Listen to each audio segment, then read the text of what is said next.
जय हिंद मेरे प्यारे साथियों। मैं राम किशोर आप सबका एकेडमी ऑनलाइन क्लासेस में स्वागत करता हूं।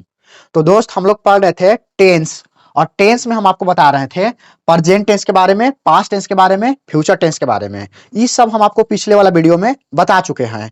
अब हम आपको बताएंगे कि इसको बनाने मतलब बनाना कैसे है। तो बनाने के लिए हम आपको बताएंगे। तो देखिए आज हम लोग क्या सब्जेक्ट इंग्लिश ग्रामर पढ़ रहे हैं और इंग्लिश ग्रामर में हम आपको टेंस पढ़ा रहे हैं। और टेंस में क्या है, टेंस में प्रेजेंट परफेक्ट कंटिन्यूअस टेंस पढ़ेंगे।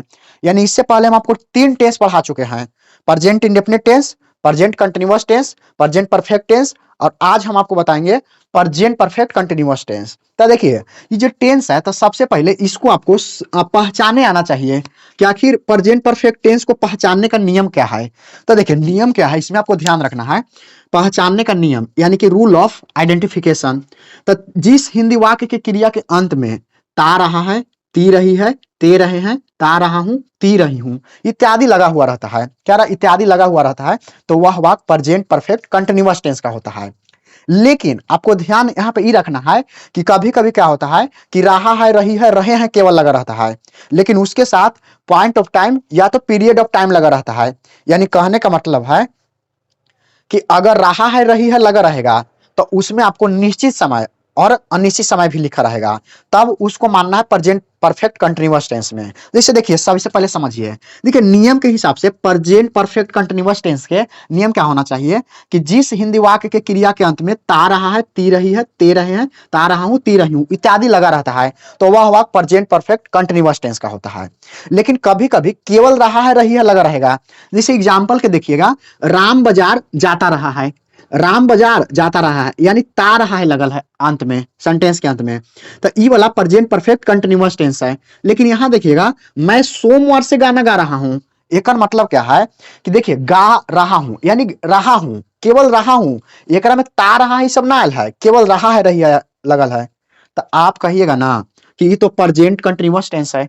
नहीं, प्रेजेंट कंटिन्यूअस टेंस ना है। आपको देखे में लगेगा कि प्रेजेंट कंटिन्यूअस टेंस है, लेकिन ये प्रेजेंट कंटिन्यूअस टेंस नहीं है। देखिए इसमें आपको ध्यान से देखिएगा तो सोमवार लगल है, यानी सोमवार जो है ना ये पॉइंट ऑफ टाइम है, यानी निश्चित समय लगल है। और निश्चित समय अगर लगल है तो एक मतलब क्या हुआ कि प्रेजेंट परफेक्ट कंटिन्यूअस टेंस है, ना कि प्रेजेंट कंटिन्यूअस टेंस। तो समझ गए दोनों में अंतर। यानी कि दोनों सेंटेंस क्या है, प्रेजेंट परफेक्ट कंटिन्यूअस टेंस है। जैसे सोमवार लग जाए, सुबह लग जाए, शाम लग जाए, चाहे दोपहर 2 वर्षों से, 4 वर्षों से, 2 सप्ताह से, ये सब जितना आ जाएगा ना ये सब point of time, period of time में से है।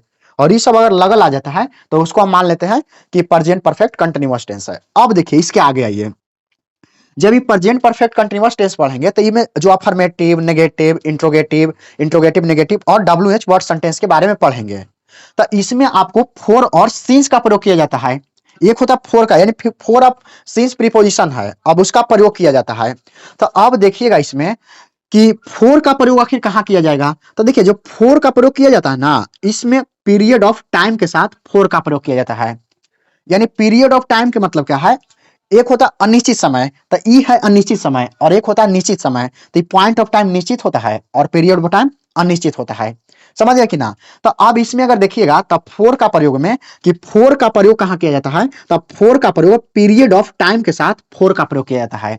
यानी सिंपल सा भाषा समय, अनिश्चित समय जिसका कोई निश्चित समय नहीं है, अनिश्चित है, तो उसको हम बोलेंगे कि पीरियड ऑफ टाइम है यानी अनिश्चित समय है। तो उसके लिए फोर का प्रयोग करेंगे, ये फोर का, ये फोर के।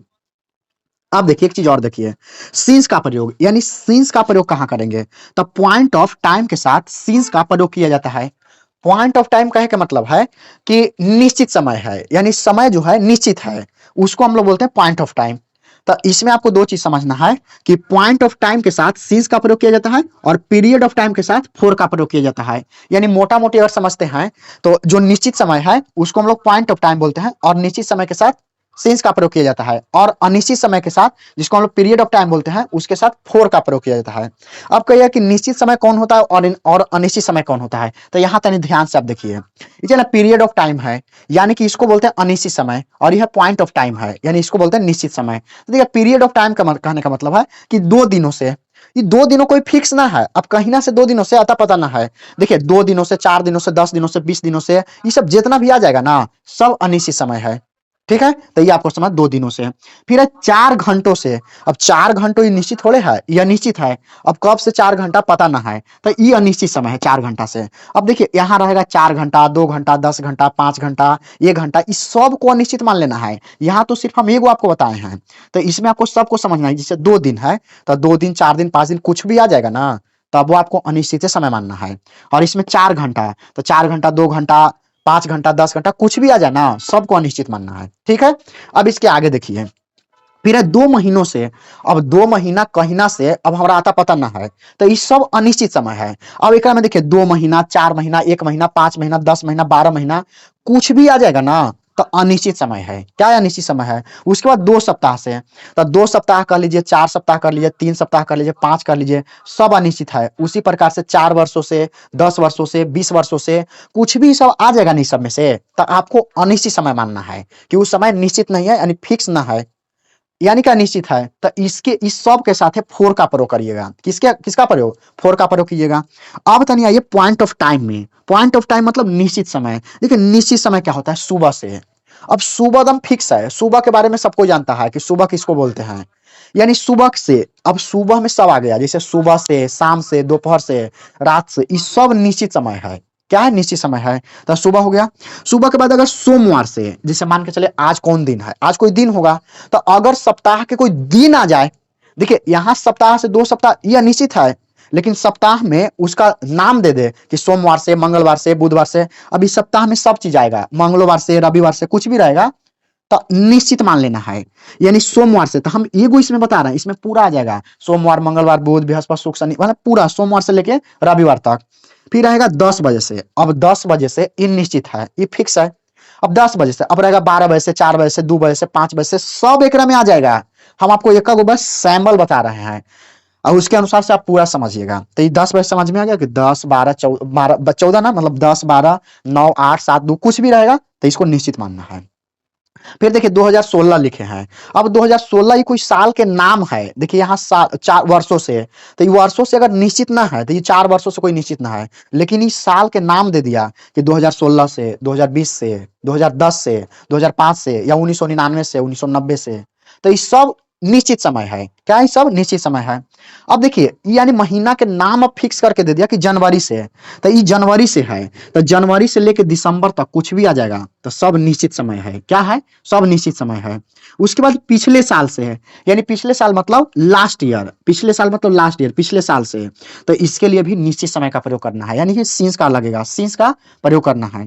उसके बाद बचपन से, तो बचपन से कहे का मतलब है कि चाइल्डहुड, यानी बचपने से, तो बचपन से भी निश्चित समय है। क्या है? निश्चित समय है। तो इसको आप ध्यान रखिएगा, ठीक ना।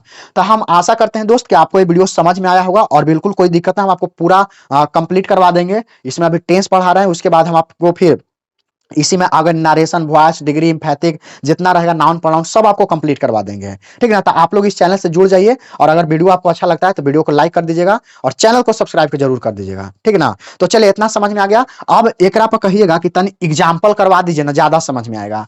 तो हम आपको इसके बाद एग्जाम्पल करवाएंगे, लेकिन उससे पहले हम आपको स्ट्रक्चर बताएंगे। स्ट्रक्चर कहने का मतलब कि अफर्मेटिव सेंटेंस का क्या स्ट्रक्चर है, नेगेटिव का क्या है, इंट्रोगेटिव का क्या है, तो ये सब हम आपको बताते हैं स्ट्रक्चर के बारे में, ठीक है ना। तो चलिए इसको हम क्या कर देते हैं कि मिटा देते हैं, और उसके बाद हम स्ट्रक्चर, इसको पहले आप स्क्रीनशॉट ले लीजिए।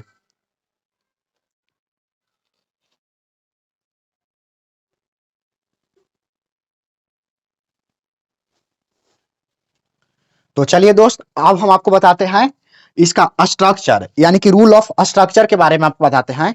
तो देखिए सबसे पहले हम लोग प्रेजेंट परफेक्ट कंटीन्यूअस टेंस पढ़ रहे हैं, और प्रेजेंट परफेक्ट कंटीन्यूअस टेंस में क्या है कि अब सबको हम स्ट्रक्चर बताएंगे। स्ट्रक्चर मतलब इसके बारे में कि देखिए इसमें हम आपको बताते हैं affirmative sentence, negative sentence, interrogative sentence, interrogative negative, और एक है WH वर्ड सेंटेंस। यानी कि हम आपको 5 गो सेंटेंस के बारे में बताएंगे, और पांचों सेंटेंस के स्ट्रक्चर आपको याद होना चाहिए। और देखिए ज्यादा कुछ है ना, अगर आप अफर्मेटिव सेंटेंस का स्ट्रक्चर अगर आप याद कर लेते हैं, तो ओकरे से स्ट्रक्चर सब बनता है। तो एक चीज आपको ध्यान रखना पड़ेगा, ठीक है ना। तो देखिए अगर अफर्मेटिव सेंटेंस है, एस लिखल है ना, मतलब ए से अफर्मेटिव और ए से सेंटेंस, यानी अफर्मेटिव सेंटेंस के हम लोग हिंदी में बोलते हैं सकारात्मक वाक्य। क्या बोलते हैं? सकारात्मक वाक्य। तो देखिए जो अफर्मेटिव सेंटेंस है ना, उसके बारे में आपको सबसे पहले स्ट्रक्चर याद होना चाहिए कि सबसे पहले सब्जेक्ट का प्रयोग करेंगे। क्या करेंगे? सब्जेक्ट का प्रयोग। उसके बाद हैव और हैज दोनों में से कोई एगो प्रयोग करेंगे, या तो हैव के या तो हैज के। अब सुनिए, इसके पहले वाला वीडियो में हम आपको बता चुके थे कि थर्ड पर्सन सिंगुलर नंबर के साथ हैज का प्रयोग किया जाता है और अन्य सभी के साथ हैव का प्रयोग किया जाता है। तो यही चीज इसमें भी यूज करना है कि अगर कोई थर्ड पर्सन के सिंगुलर नंबर है तो उसके साथ हैज का प्रयोग करना है और अन्य सभी के साथ हैव का प्रयोग किया जाता है। चलिए यहां तक तो हो गया। अभी दोनों में यानी सब्जेक्ट के बाद हैव हैज दोनों में से कोई एगो लगाना है, दोनों नहीं लगाना है। उसके बाद बीन लगा देना है और प्लस V4 प्लस ऑब्जेक्ट और प्लस यानी V4 लगाने के बाद ऑब्जेक्ट लगाना। अगर ऑब्जेक्ट है तब, ना है तो छोड़ दीजिए, कोई दिक्कत ना है तो ऑब्जेक्ट प्लस। अब देखिएगा कि 4 लगेगा कि सिंस लगेगा, तो ओकरा में ध्यान से आप देखिएगा कि इसमें चीज ऐसा रहेगा जिसमें 4 और सिंस अगर लगाना है, यानी कि उसमें अगर point of time period of time दिया हुआ रहेगा तब तो लगेगा, और नहीं दिया हुआ रहेगा तब नहीं लगेगा। दो चीज ध्यान रखना है, या तो इसका प्रयोग किया जाएगा या तो नहीं किया जाएगा। जैसे ऐसे रहेगा, मैं बाजार जाता रहा हूं, तो इसमें केवल ता रहा हूं है, point of time period of time नहीं है, तो इसमें ऑब्जेक्ट तक लाके छूट जाएगा, या तो V4 तक बना के छोड़ देंगे। रहेगा कि मैं सोमवार से बाजार जा रहा हूं, तो इसका मतलब है कि अब सोमवार निश्चित समय है, तो सिंस लगेगा। वही रहता कि 2 घंटों से जा रहा हूं तो अनिश्चित रहता तो 4 लगता। वो हम आपको बताएंगे, टेंशन ना लेना है। फिर उसके बाद टाइम एक्सप्रेशन। टाइम एक्सप्रेशन मतलब अगर सोमवार से तो मंडे, यानी टाइम एक्सप्रेशन मंडे लिखेंगे। चलिए तो अफर्मेटिव सेंटेंस आपको समझ में आ गया कि बीन करेंगे, V4 करेंगे, ऑब्जेक्ट आप 4 सीन्स में से कोई एगो लगाना है। उसके बाद टाइम एक्सप्रेशन। ये चीज हुआ अफर्मेटिव सेंटेंस के। अब देखिए, अगर अफर्मेटिव सेंटेंस अगर आप बढ़िया से याद कर लेते हैं तो ये 4 गो सेंटेंस है ना, यही इन्हें उन्हें कर रहता है। बस इतना अब इतना समझना है। नेगेटिव सेंटेंस, यानी एन से नेगेटिव, एस से सेंटेंस है। नेगेटिव सेंटेंस में सबसे पहले सब्जेक्ट का प्रयोग किया जाता है। क्या किया जाता है? सब्जेक्ट। उसके बाद हैव हैज दोनों में से कोई एगो प्रयोग करना है और इसके बाद तुरंत नॉट का प्रयोग किया जाता है, तुरंत नॉट। लेकिन आप देखिएगा ना, कुछ दिन हो जाएगा तब भुला जाइएगा, लगा कि नॉट बीन के बाद लगता है कि बीन के पहले लगता है। तो ध्यान रखिएगा, हैव हैज के तुरंत बाद नॉट का प्रयोग किया जाता है, बीन के बाद नहीं, बीन के पहले और हैव हैज के बाद। यानी कि नॉट का प्रयोग हैव हैज और बीन के बीच में किया जाता है, ठीक है। उसके बाद बीन का प्रयोग किया जाता है और उसके बाद V4 लगाइए। उसके बाद ऑब्जेक्ट और प्लस 4 या सिंस दोनों में से कोई एगो लगाना है और उसके बाद टाइम एक्सप्रेशन। तो ये आपको ध्यान रखना है। क्या करना है? ये ध्यान रखना है। इसी प्रकार से सेंटेंस अगर इंट्रोगेटिव बन गया, यानी इंट्रोगेटिव मतलब प्रश्न सूचक वाक्य है, तो प्रश्न सूचक अगर वाक्य है इंट्रोगेटिव सेंटेंस, तो सबसे पहले हैव हैज के प्रयोग किया जाता है। सबसे पहले किसका? हैव हैज का प्रयोग किया जाता है। उसके बाद सब्जेक्ट लगाया जाता है। अब कहिए कि हैव हैज कैसे पता चलेगा? तो सब्जेक्ट देखिएगा ना शुरू में, उसके बाद क्या के बाद जो रहेगा ना वो सब्जेक्ट रहेगा, उसके अनुसार से यहां देखना है। सब्जेक्ट के अनुसार से हैव हैज डिसाइड होता है। अगर सब्जेक्ट थर्ड पर्सन के सिंगुलर है तो हैज लगा दीजिए, इसके अलावा कुछ भी आ जाए तो आपको हैव लगाना है, ठीक है। प्लस बीन का प्रयोग करना है। क्या करना है? बीन का प्रयोग करना है। उसके बाद V4 प्लस ऑब्जेक्ट और उसके बाद 4 सीन्स दोनों में से कोई एगो लगेगा। 4 सीन्स दोनों में से कोई एगो लगेगा, निश्चित है तो सीन्स लगाइएगा, अनिश्चित है तो 4 लगा दीजिएगा। उसके बाद टाइम एक्सप्रेशन। उसके बाद क्या होगा? Time expression. तो ये चीज ध्यान रखना है। अब अगर सेंटेंस इंट्रोगेटिव नेगेटिव सेंटेंस आ जाएगा तब, यानी कि इंट्रोगेटिव तो रहबे करेगा, साथ ही साथ नेगेटिव भी आ जाएगा, यानी नकारात्मक का भी भाव व्यक्त करेगा। तब क्या है कि सबसे पहले हैव हैज लगाना है, ये दोनों में से कोई एगो। उसके बाद सब्जेक्ट लगा दीजिए। अब नॉट का प्रयोग कीजिए, सब्जेक्ट के तुरंत बाद नॉट। उसके बाद बीन लगाइए। उसके बाद V4। V4 के मतलब वर्ब का चौथा रूप, यानी वर्ब V1 में ING लगा देंगे तो V4 है। प्लस ये ऑब्जेक्ट है, अब 4 सीन्स यहाँ भी देख लेंगे कि 4 लगा कि सीन्स लगेगा। उसके बाद टाइम एक्सप्रेशन। उसके बाद क्या लगाएंगे? Time expression. समझ गया? कोई दिक्कत ना है। चलिए एक सेंटेंस और इसमें है, WH वर्ड सेंटेंस। यानी WH वर्ड किसको बोलते हैं? यानी वैसा सेंटेंस जिसमें WH वर्ड शब्द का प्रयोग किया जाता है, यानी WH शब्द का प्रयोग किया जाता है, उसको हम लोग WH वर्ड सेंटेंस बोलते हैं, ठीक ना। तो इसमें सबसे पहले WH वर्ड, जैसे कब, कहाँ, क्यों, कैसे, ये सब WH वर्ड है। इसका अंग्रेजी वाला जो है से सबसे पहले किया जाता है प्रयोग, तो WH वर्ड। एग्जाम्पल से आपको क्लियर होगा। उसके बाद हैव हैज दोनों में से इस सब्जेक्ट के अनुसार लगाइएगा हैव हैज। हैव यहाँ सब्जेक्ट है ना, इसके अनुसार देखिएगा कि हैव लगा कि हैज लगेगा, ठीक है। तो इसको दोनों में से कोई एगो कर देंगे। उसके बाद नॉट रहेगा तो नॉट लगाना है। देखिए कोष्ट में लिखे हैं, अगर WH वर्ड में नेगेटिव यानी नकारात्मक का भी भाव व्यक्त हो रहा है तो नॉट लगा देंगे, और ना रहेगा तो छोड़ देंगे। उसके बाद बीन का प्रयोग करेंगे। किसका प्रयोग करेंगे? बीन के। उसके बाद V4 प्लस ऑब्जेक्ट और प्लस का 4 सीन्स दोनों में से कोई एगो, और उसके बाद टाइम एक्सप्रेशन लगेगा। क्या लगेगा? Time expression. तो इस प्रकार से हम आपको पूरा इसका स्ट्रक्चर बता दिए दोस्त। इतना अगर आप स्ट्रक्चर याद कर लेते हैं तो कोई दिक्कत नहीं होगा, क्योंकि मैट्रिक एग्जाम में इसमें से आपको 5 क्वेश्चन आएगा, 4 से 5 क्वेश्चन आएगा, ठीक ना, तो आपको ध्यान रखना है। अब तो ऑब्जेक्टिव आता है तो अब थोड़ा सा कम आता है, पहले 5 क्वेश्चन आता था। और जो विद्यार्थी इंटर की तैयारी कर रहे हैं एग्जाम के, उनके लिए 5 क्वेश्चन यहाँ से आएगा, ठीक ना। तो 5 क्वेश्चन के लिए आप इसको तैयारी करिएगा, क्योंकि इंटर में एक एक नंबर लाना आपके लिए मुश्किल हो जाता है। तो इसको आप ध्यान रखिएगा दोस्त, इसको आप स्क्रीनशॉट ले लीजिए। तो आइए अब हम आपको बताते हैं इसका एग्जाम्पल। देखिए इसके पहले वाला वीडियो में हम आपको क्या बताएं कि इसमें हम आपको बताएं कि उसमें रूल ऑफ स्ट्रक्चर बता दिए और उसके बाद उसको पहचानने का नियम बता दिए। अब हम आपको बता रहे हैं कि इसका एग्जाम्पल क्या होगा, तो एग्जाम्पल में कैसे कैसे बनाएंगे, ठीक ना। तो देखिए सबसे पहले राम विद्यालय जाता रहा है। तो देखिए इसमें आपको point of time, period of time नहीं है। तो राम विद्यालय जाता रहा है, एक मतलब क्या है कि राम विद्यालय जाता रहा, यानी प्रेजेंट परफेक्ट कंटीन्यूअस टेंस के है, क्योंकि ता रहा हाल है। तो इसको बनाने का स्ट्रक्चर, अच्छा इस सेंटेंस कौन सा है, तो अफर्मेटिव सेंटेंस है। ये आपको समझना है कि सेंटेंस कौन सा है। तो ये सेंटेंस कौन सा है, अफर्मेटिव है। तो अफर्मेटिव में अगर देखिएगा तो इसमें क्या है, राम है। तो सबसे पहले क्या लिखेगा, राम। अब राम थर्ड पर्सन के सिंगुलर है, तो इसके साथ हैज का प्रयोग किया जाता है, किसका, तो राम हैज। और उसके बाद क्या लगता है, बीन लगता है अफर्मेटिव में, तो राम हैज बीन। और देखिए जाता रहा है, तो ये तो टेंस में पहचानने के लिए आया है। मेन रूप इसका क्या है, जाना। तो जाना के क्या होगा, गो होगा, तो आईएनजी लगाएंगे तो गोइंग। कहाँ जा रहा है, तो गोइंग टू स्कूल, क्या होगा, गोइंग टू स्कूल। यानी कि इसको इतने बना के छोड़ देंगे। अब कहिएगा कि एकरा में तो point of time, period of time ना है, तो ना है तो एकरा में लिखल है ता रहा है। यानी कि अगर point of time, period of time ना रहेगा तो ता रहा है, ती रही है, ये सब आएगा तब इसका बनेगा, ठीक है। तो समझ गए। अब देखिए राम सोमवार से गाना गा रहा है, तो आपको लगेगा ना कि रहा है, रही है, लग रहा है तो प्रेजेंट कंटिन्यूअस है। नहीं, प्रेजेंट कंटिन्यूअस नहीं है, ये प्रेजेंट परफेक्ट कंटिन्यूअस है। क्यों, क्योंकि एकरा में सोमवार लगल है, और सोमवार क्या है, एक निश्चित समय है। तो हम बोले ना कि निश्चित अनिश्चित दोनों में से कोई एगो लग जाए, तो उसके लिए किसका प्रयोग करना है, तो उसके लिए प्रयोग करना है आपको फोर एस सिंस का। तो अब देखिए इसमें फोर एस सिंस का प्रयोग होगा, और ये टेंस कौन सा है, प्रेजेंट परफेक्ट कंटिन्यूअस है, क्योंकि इसमें लगल है point of time, period of time में से। तो ये तो पॉइंट ऑफ टाइम है। तो देखिए राम को जो है, राम सोमवार से गाना गा रहा है, तो इसका मतलब है राम सब्जेक्ट है। तो Ram has not, Ram has not been. अब नेगेटिव सेंटेंस वाला में देखिएगा ना, तो ये है राम हैज नॉट बीन। अब गाना गाना के सिंगिंग ए सॉन्ग होता है, तो क्या होगा, सिंगिंग, क्या होगा, सिंगिंग ए सॉन्ग। अब देखिए सोमवार है तो ये निश्चित समय है। आप निश्चित समय वाला में जाइएगा और देखिए कि निश्चित समय के साथ किसका प्रयोग होता है, तो सीन्स का प्रयोग होता है, किसका, तो सीन्स का। इसका टाइम एक्सप्रेशन क्या है, मंडे है, तो MONDAY कर देंगे, MONDAY, ये मंडे है, समझिए था, ठीक है। अब देखिएगा राम सुबह से नहीं पढ़ रहा है, अगला सेंटेंस। तो राम सुबह से नहीं पढ़ रहा, इसका मतलब है कि ये रहा है और सुबह लगल है, तो ये पॉइंट ऑफ टाइम तो है, यानी प्रेजेंट परफेक्ट कंटीन्यूअस टेंस तो है, लेकिन ये नेगेटिव सेंटेंस है। तो नेगेटिव सेंटेंस के लिए सबसे पहले सब्जेक्ट का प्रयोग करते हैं, उसके बाद हैव हैज में से दोनों में से एगो, तो इसके साथ हैज लगेगा। उसके बाद क्या होगा, नॉट। अच्छा एकरा में नॉट ना लगेगा, इसमें नॉट नहीं लगा, क्योंकि देखिए गाना गा रहा है, तो राम हैज बीन केवल होगा, नॉट इसमें नहीं लगेगा। Ram has been singing a song since morning. ये सुबह से नहीं पढ़ रहा है, तो Ram has not been, Ram has not been reading. अब पढ़ना के तो रीड है, तो आईएनजी लगा तो क्या होगा, reading, reading A reading a book. यानी कि अच्छा रीडिंग केवल, बुक ना है, रीडिंग सिंस मॉर्निंग करना है। इसमें ऑब्जेक्ट ना है तो ऑब्जेक्ट ना लगाना है। देखिए हम बोले थे कि ऑब्जेक्ट कभी आएगा और कभी नहीं आएगा।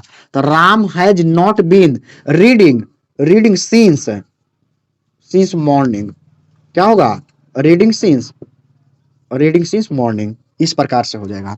अब देखिए क्या वह 2 घंटों से पढ़ रहा है, तो क्या वह 2 घंटों से, तो इंट्रोगेटिव सेंटेंस है। तो इंट्रोगेटिव सेंटेंस में देखिए क्या के बाद वह लगल है, यानी थर्ड पर्सन की सिंगुलर है, तो इसका मतलब हैज लगेगा, क्या लगेगा, हैज। और रहा है, तो रहा है तो ही लगेगा, सी नहीं, हैज ही।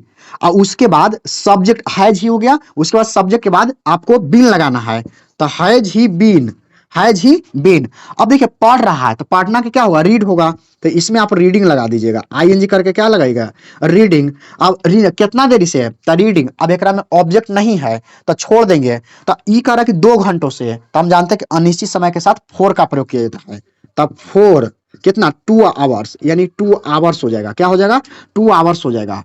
यानी 2 घंटों से मतलब है 2 आवर्स है, क्या 2 आवर्स, यहाँ क्वेश्चन मार्क लगा देना है, क्योंकि इंट्रोगेटिव सेंटेंस है। तो देखिए क्या वह 2 घंटों से पढ़ रहा है, has he been reading for 2 hours. अब इसके बाद इंट्रोगेटिव नेगेटिव सेंटेंस है। तो सबसे पहले देखिएगा कि क्या के बाद मैं है, तो मैं यानी आई, तो आई के लिए हैज का प्रयोग नहीं किया जाता है, हैव का प्रयोग करते हैं। तो यहाँ क्या होगा, हैव आई। उसके बाद इस सेंटेंस इंट्रोगेटिव के साथ साथ, इसमें क्या है, इंट्रोगेटिव के साथ साथ क्या है, नेगेटिव भी है। क्या वह 2 घंटों से पढ़ रहा है, क्या वह 2 घंटों, इसमें क्या है, इसमें एक काम करिए ना, ई अफर्मेटिव, अफर्मेटिव मतलब इंट्रोगेटिव सेंटेंस है, इंट्रोगेटिव नेगेटिव ना है, इंट्रोगेटिव सेंटेंस है। क्या मैं जनवरी से कहानी लिख रहा हूं, तो हैव आई बीन होगा, हाय भाई बीन। अब लिखना के क्या होता है, तो राइट होता है, तो राइट में अगर आईएनजी लगाइएगा तो क्या होगा, राइटिंग हो जाएगा। तो राइटिंग क्या लिख रहा है, तो एक कहानी, तो एक कहानी के क्या होगा, राइटिंग ए स्टोरी, तो राइटिंग ए स्टोरी। अकारा कितना दिन से, तो कह रहा जनवरी से, तो जनवरी तो निश्चित समय है, तो सिंस जनवरी हो जाएगा। सिंस क्या लगेगा, सिंस जनवरी, यानी पॉइंट इसका जनवरी जो है ये पीरियड क्या है, टाइम एक्सप्रेशन है। हम लास्ट में आपको दिए थे ना टाइम एक्सप्रेशन, तो टाइम एक्सप्रेशन मतलब जो जनवरी से तो जनवरी लिखना है, सोमवार से तो मंडे लिखना है। अब इसके बाद एक है डब्ल्यू एच वर्ड सेंटेंस। देखिए इसको डब्ल्यू एच वर्ड बोलते हैं, क्योंकि अगर बीच में क्यों, कहाँ, कब, कैसे, ये सब सेंटेंस में प्रयोग किया हुआ रहता है ना, तो उसको हम सबसे पहले कर देते हैं। क्या कर देते हैं, सबसे पहले। तो सबसे पहले क्यों के अंग्रेजी में क्या होता है, व्हाई होता है, तो व्हाई डब्ल्यू एच वर्ड हो गया। इसके बाद सब्जेक्ट के अनुसार हैव या हैज लगता है, तो हमको लगता है कि इसके अनुसार हैज लगेगा क्योंकि सीता है। तो why has Sita, why has Sita. अब देखिए नॉट भी है एकरा में, तो हम एकरा में नॉट भी लगा देंगे, उसके बाद बीन लगाएंगे। Why has Sita not been, उसके बाद पढ़ना, पढ़ रही है, तो इसका मतलब क्या होगा, रीडिंग, आईएनजी लगेगा था। तो रीडिंग कोचे पढ़ रहे थे, कविता, तो रीडिंग ए पोएम होगा, reading A, reading a poem. कितना दिन से, तो देखिए एक नाम 2020 से, तो 2020 निश्चित समय है, तो इसलिए सीन्स का प्रयोग करेंगे, किसका प्रयोग करेंगे, सीन्स का। तो यहाँ कर देंगे, यहाँ कर देंगे सीन्स, सीन्स 2020 क्वेश्चन मार्क लग गया। तो इस प्रकार से हम आपको प्रेजेंट परफेक्ट कंटिन्यूअस टेंस का पूरा कंप्लीट बता दिए। इसमें आपको ध्यान बस रखना है कि इसका एक पहचानने का नियम आपको आना चाहिए, और उसके बाद अलग अलग सेंटेंस के रूल ऑफ स्ट्रक्चर यानी बनाने का नियम पता होना चाहिए, ठीक ना। और उसके बाद हम आपको एग्जाम्पल करवा दिए। अब इसको आप क्या करिएगा ना, एग्जाम्पल को घरे खुद से करिएगा, वीडियो देखने के बाद इसको खुद से करिएगा, तब आपको ज्यादा समझ में आएगा। ठीक है दोस्तों, आज के लिए हम लोग इतना ही रहने देते हैं। और जो विद्यार्थी इस चैनल पर नए हैं तो चैनल को सब्सक्राइब कर दीजिएगा, वीडियो को लाइक कर दीजिएगा, और अपने दोस्तों में शेयर जरूर कीजिएगा। तो आज के लिए इतना ही, जय हिंद।